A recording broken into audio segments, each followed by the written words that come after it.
tapi beliau tidak ingin dan tidak mengajak orang untuk memberontak kepada pemimpin ketika jelas-jelas bahwa siapa yang mengatakan Quran adalah makhluk, maka itu adalah dhallan mudilla, sesat.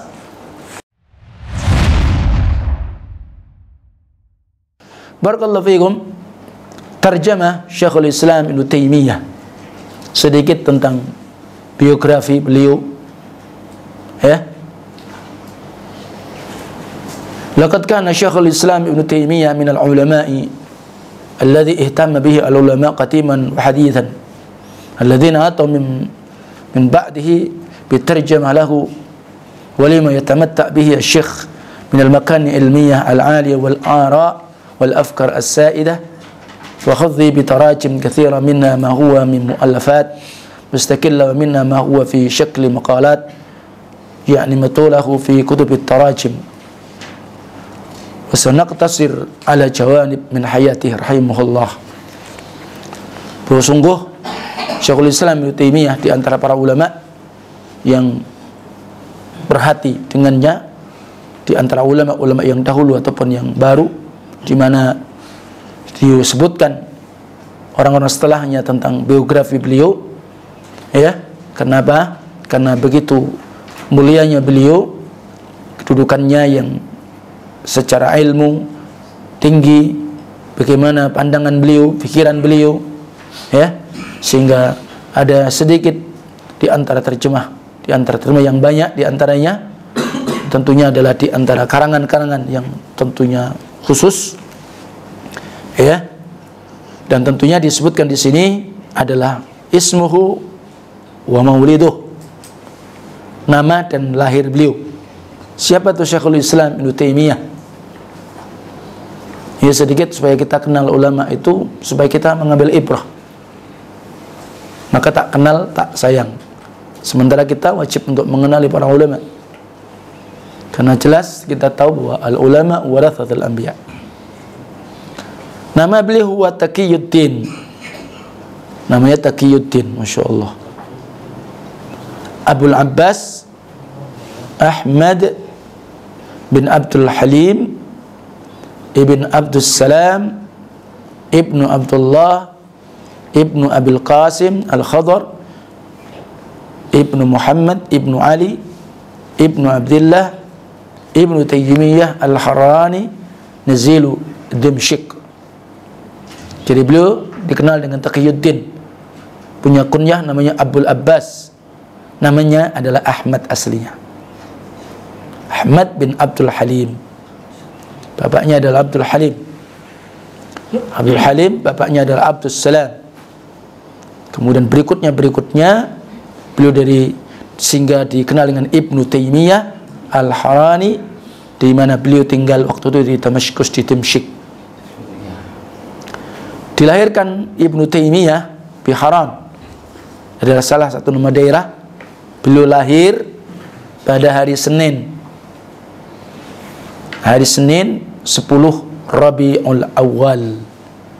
Jadi Ibnu Taimiyah lahir adalah beliau pada hari Senin pada 10 bulan Rabiul Awal pada tahun 661 Hijriyah. Beliau berarti abad ke-6. Syekhul Islam Ibnu Taimiyah hari Senin pada 10 Rabiul Awal. Kalau dari sisi kelahirannya sama dengan Rasulullah.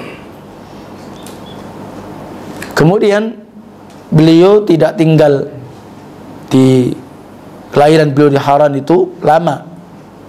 Maka kemudian dia pun pergi bersama orang tuanya dan keluarganya ke Damaskus.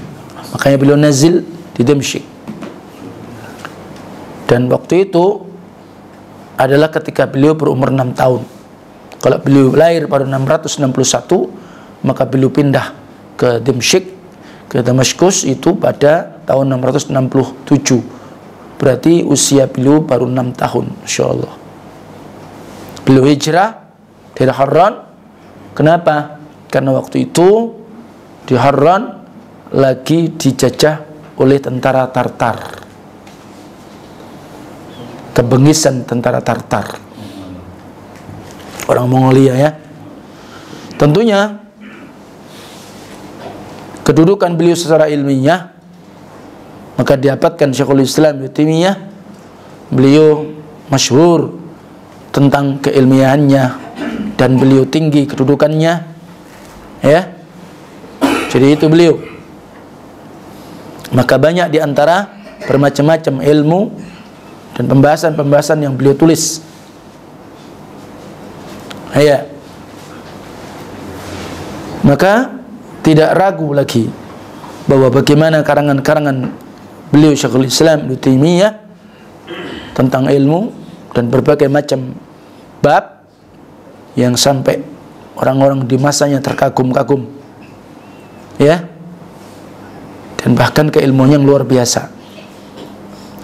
Dan beliau rahimahullah memang di antara ulama yang tidak menikah, ulama yang tidak pernah menikah. Di antaranya pula adalah Imam An-Nawawi rahimahullah. Tapi itu bukan dijadikan contoh. Tapi antum ketahui karena kedudukan beliau dan karena himmah beliau, karena bagaimana rakus beliau terhadap ilmu sampai tidak terfikirkan untuk beristri. Itu di masa beliau. Jadi walaupun itu tidak menjadikan contoh kita bisa mengikuti beliau, tapi karena memang sebab sampai demikian beliau, karena hikmatnya terhadap ilmu ya, sehingga sampai tidak terfikirkan. Masya Allah, itu Syekhul Islam. Sementara beliau itu umurnya sampai mencapai 68 tahun. Bayangkan 68 tahun ya. Jadi usia beliau sampai 68 tahun. Jadi baru selesai 10 tahun semana, kurang lebih. Beliau wafat ketika itu di dalam penjara. Bayangkan antum, Syekhul Islam itu wafat di penjara karena ada beberapa kebijakan yang beliau tidak sepakati ketika itu. Tapi ketahuilah Syekhul Islam Ibnu Taimiyah, tapi ketika jihad itu disyariatkan, maka beliau pun dari penjara termasuk yang memberikan semangat kepada kaum muslimin untuk mengusir tentara Tartar waktu itu. Dan walaupun akhirnya beliau juga tetap akan masuk di penjara sampai beliau wafat. Wafat beliau pun juga di hari Senin tahun 728 Hijriah. Umur beliau adalah 68 tahun. Ketahuilah beliau wafat di penjara ya. Jadi bukan karena apa yang terjadi hari ini ya, tidak. Ketika wafat beliau, hari yang disaksikan ya, ketika itu keluarganya pun keluar, berkumpullah ketika itu laki-laki dan wanita, anak-anak pun berkumpul karena kedudukan beliau. Bagaimana untuk menyaksikan jenazah beliau, untuk mengambil ibrah, karena bagaimana kuatnya kecintaan dan bagaimana kedudukan beliau, imam yang besar. Bahkan waktu itu sungguh banyak yang menangis, hampir pemudi pun menangis, ulama pun demikian, umara pun juga demikian, pemimpin-pemimpin ketika juga demikian. Walaupun sempat terjadi perdebatan sedikit ya tentang beliau, perbedaan beliau tentang permasalahan sesuatu hal yang kita wallahu a'lam. Dan disebutkan sebagaimana Ibnu Abdul Hadi, jumlah orang yang hadir ketika menyaksikan jenazah Syekhul Islam Ibnu Taimiyah ya, itu jumlah wanita yang hadir sampai mencapai 15.000 wanita yang hadir. Beliau wafat, walaupun wafatnya bukan karena seperti kontroversi yang seperti kita beda begitu pemahaman yang istilahnya menggugat pemerintah, enggak ya, bukan itu. Itu wanitanya 15.000 yang hadir. Kemudian laki-laki yang hadir sampai mencapai 60.000. bahkan lebih banyak, bahkan sampai mencapai 200.000 yang hadir. Bayangkan untuk. Dan itu apa namanya, persis sebagaimana keadaan Imam Ahmad ibnu Hanbal. Imam Ahmad ibnu Hanbal disebut Imam Ahlus Sunnati wal Jamaah, yang dimana kondisi beliau ketika masa-masa berat, masa-masa mihnah. Kenapa? Ketika itu lagi fitnah apa namanya, khuluqul Quran. Al-Quran adalah dianggap makhluk. Maka beliau pun sabar dengan kondisi yang waktu itu, dengan kebengisan, dengan kezaliman pemerintah ketika itu terjadi. Dan bahkan Imam Ahmad ibnu Hanbal itu ketika beliau pun berfatwa didengar, tapi beliau tidak ingin dan tidak mengajak orang untuk memberontak kepada pemimpin ketika jelas-jelas bahwa siapa yang mengatakan Quran adalah makhluk, maka itu adalah dhallan mudilla, sesat. Tapi itu pun karena sudah dijadikan seakan-akan apa namanya, menjadi undang-undang ketika itu. Hampir sama kalau kita di Indonesia waktu itu sempat asas tunggal, tapi tidak seberapa, tidak sampai yang harus dibunuh dan yang semisalnya. Bahkan di masa-masa itu banyak di antara ulama-ulama al-hadis yang dibunuh dan yang lainnya. Sampai Imam Ahmad ibnu Hanbal pun juga beliau posisi di penjara, dicambuk, tapi belum tetap bersabar. Berat memang, tapi walhasil Allah pun ganti pemerintah berikutnya, pemerintah yang Masya Allah, dan kemudian beliau wafat ketika itu. Bahkan dikuburkan banyak di antara manusia ketika itu. Bahkan Al-Bazzar menyatakan, tidak aku pernah dengar jenazah yang berkumpul yang banyak jumlahnya, maka tidak ada bandingannya kecuali oleh Imam Ahmad ibnu Hanbal. Tapi setelah itu kemudian dilanjutkan oleh Syekhul Islam Ibnu Taimiyah. Syekhul Islam Ibnu Taimiyah rahimallahu, Syekhul Islam Ibnu Taimiyah wa askanahu fasih jannati, semoga Allah merahmatinya Ibnu Taimiyah dan Allah menempatkan pada luas surganya. Nah, barakallahu fikum. Mu'allafat beliau banyak sekali, dan salah satunya yang paling terkenal itu adalah At-Tawa Al-Kubra, ya, disebut dengan Majmu'ul Fatawa di Imam Ibnu Taimiyah, ya, itu diantaranya. Kemudian kitab sebagaimana akidah adalah ini, akidah wasitiyah, dan masih banyak di antara akidah-akidah yang lain. Beliau adalah rahimahullah, dan beliau adalah tentunya musuhnya para kaum sufi.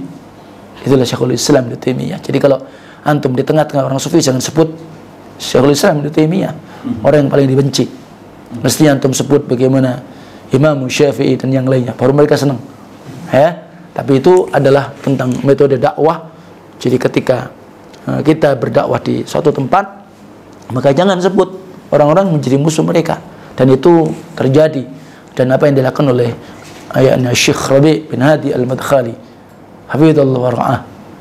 Jadi kisahnya perjalanan beliau safar dakwah di areal waktu di Jaziratul Arab, ada satu tempat yang terpencil ketika beliau mengadakan safari dakwah. Masjid itu tidak bisa dimasukin oleh Ahlussunnah siapapun, karena memang di sana adalah mayoritas pengikut tarekat sufi, ya. Dan ketika itu tulab pun mengatakan, ya Syekh, di sana ada masjid, tapi di sana pun tidak bisa Ahlussunnah masuk. Tapi Syekh mengatakan, kita sholat di sana, kita minta izin sama imam, nanti kalau sudah demikian kita akan apa namanya, kita kasih muhadharah. Maka ke sana masjid itu, dan alhamdulillah dikasih kesempatan. Sementara imam itu adalah tokoh sufi yang di tempat itu. Maka beliau sampaikan tentang pentingnya tauhid, ibadah kepada Allah. Disebutkan dalil qala Allah qala Rasul, disebutkan tentang gimana ucapan Imam Syafi'i dan yang lainnya. Dibantah sama ini.